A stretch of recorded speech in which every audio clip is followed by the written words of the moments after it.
Close your eyes and imagine. You're standing on 5th Avenue and 34th Street. Yellow cabs, hot dog carts. The Empire State Building swallows the sky above you. Now rewind 100 years. The tourists vanish. The building vanishes.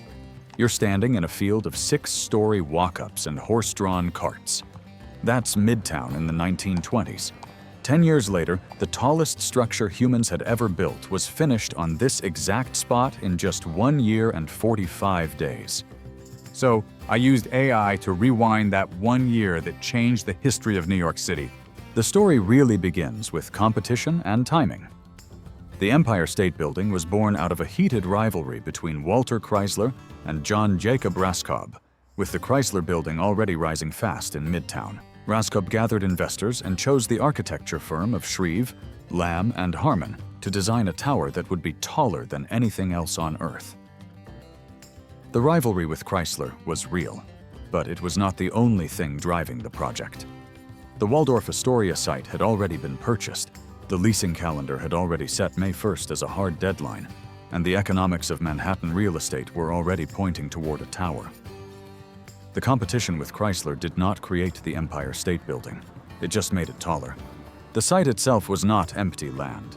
It was the location of the original Waldorf Astoria Hotel at 5th Avenue and 34th Street, a glamorous landmark that had been fading by the late 1920s. The hotel property was sold in 1929, and in the same year, a brand new company called Empire State Inc. was formed with Raskob and former New York Governor Alfred E. Smith leading the effort. Demolition of the old Waldorf began in October 1929, just weeks before the stock market crash that launched the Great Depression. The developers decided to build anyway, partly because the leasing calendar made May 1st a hard deadline for office openings. The structural steel contract was officially awarded on January 12, 1930. Just 10 days later, on January 22nd, excavation of the site began, even though the old hotel had not been completely demolished yet. 2 12-hour shifts of about 300 workers each dug continuously around the clock to reach the deep foundation. This is the first real clue about the speed of the entire project. The job did not pause for daylight, and it did not pause for weather. It just kept moving. Excavation crews quickly ran into underground water issues that had to be handled fast, or the schedule would slip.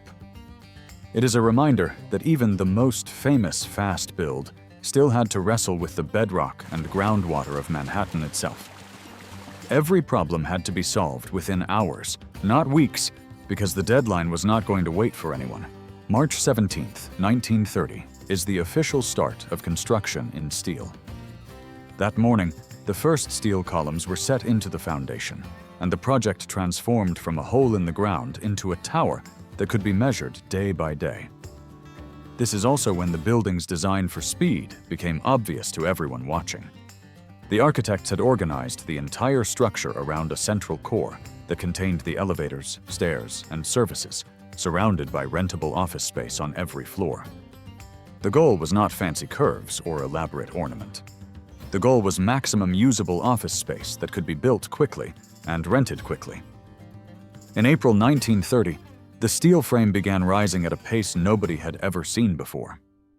The first steel framework was installed on April 1st, and in one 10-day stretch, builders managed to erect 14 complete floors of structure.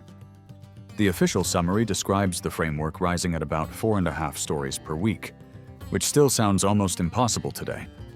What made that speed possible was coordination, not muscle. Trucks delivered a constant flow of materials throughout the day, with steel beams and other components carefully marked and organized so crews could lift and place them without guessing where anything went.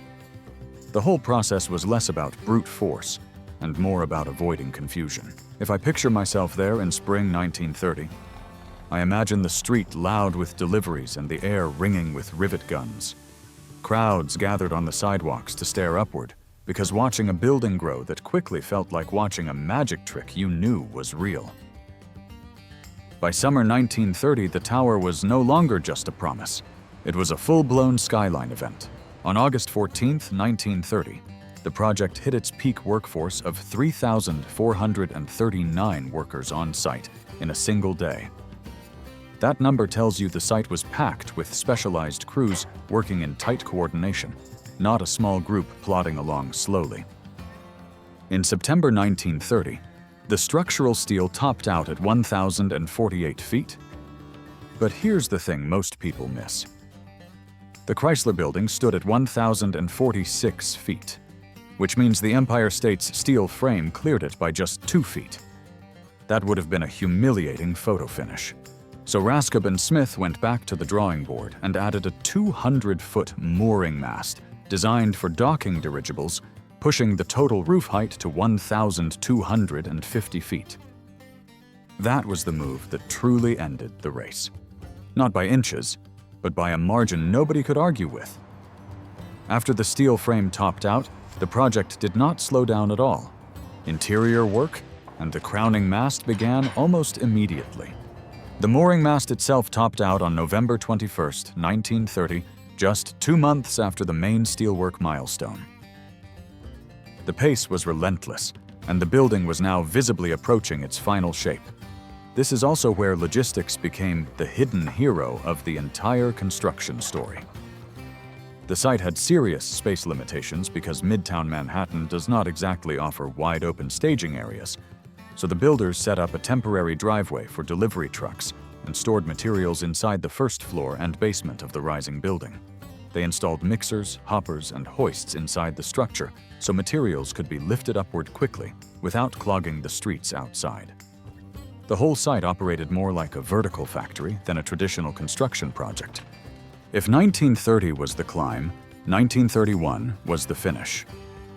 The work became less visible from far away because most of it was now interiors, wiring, plumbing, and finishing details. Yet this phase was where the building actually became usable. Without it, the tallest building in the world would have just been an empty shell. The Empire State Building was officially structurally completed on April 11, 1931, 12 days ahead of schedule and 410 days after construction had commenced. Al Smith himself drove the final rivet, which was made of solid gold for the occasion. By April 1931, the building stood 1,250 feet tall and 102 stories high, built in stunning Art Deco style, with offices on every floor, an observatory on the 86th floor, and that tall mast reaching toward the sky. May 1st, 1931, is the date everyone remembers because the opening was designed for headlines. On that day, President Herbert Hoover pressed a button in Washington, D.C., turning on the building's lights for the very first time. Hoover's role was purely symbolic, but the symbolism mattered enormously. It turned a private real estate project into a national news story and gave America something to celebrate during the darkest economic moment in living memory. The building opened at the worst possible time for office rentals. The Great Depression still had a chokehold on the economy, and a year after the grand opening, only about 25% of the offices had actually been rented. That is exactly why reporters started joking about the empty State Building, even as tourists flocked by the thousands to ride elevators up to the observatory. The speed was not one trick. It was many small decisions stacked together until the whole process became almost impossible to stop. When you break it down, the Empire State Building's insanely quick construction looks less like a miracle and more like a perfectly tuned system. The schedule was completely non-negotiable from day one. Raskob and Smith wanted the building open by May 1st, 1931, because of the city's office leasing cycle. That hard deadline forced the entire project into a fast-track approach, where design, fabrication, and construction all overlapped instead of happening one after another. The design itself was built for repetition. The core plus perimeter office layout meant that every floor was essentially a copy of the floor below, so crews were not inventing new solutions on every level. Common materials were mass-produced in advance, which kept the work moving smoothly. The simple goal was to never let the production line stop for any reason. Crews also specialized intensely and worked in parallel across many floors at once. Riveter teams operated as tight, practiced units, and thousands of workers performed their specific jobs simultaneously. The building rose fast because hundreds of small jobs were all happening at the same time, every single day. It's easy to get lost in steel and schedules and forget the human side of this story. At its peak, the Empire State Building project involved more than 3,500 workers, including Irish and Italian immigrants and a skilled group of Mohawk ironworkers from Kanawake. Their expertise was critical because balancing on narrow steel beams and riveting at extreme heights required precision and courage. Official records list 5 deaths, though some reports claimed higher numbers, showing how myth and reality blurred even as the building rose. The pace was relentless, and speed always meant greater risk, with workers carrying both deadlines and their lives in their hands. By 1931, the structure stood as both a triumph and a warning. It proved what planning, repetition, and logistics could achieve, but also how human cost and risk can never be separated from such record-breaking speed. Now, every time I look up at the Empire State Building, I don't just see stone and steel. I see a calendar, 410 days, thousands of ironworkers, draftsmen, and kids from Brooklyn climbing 80 stories into the wind with a rivet in one hand and a sandwich in the other. They didn't just build a skyscraper. They built the skyline. We just get to look up at it. Thanks for rewinding New York with me. If this pulled you in, smash that like, subscribe, and tell me what city I should rebuild next.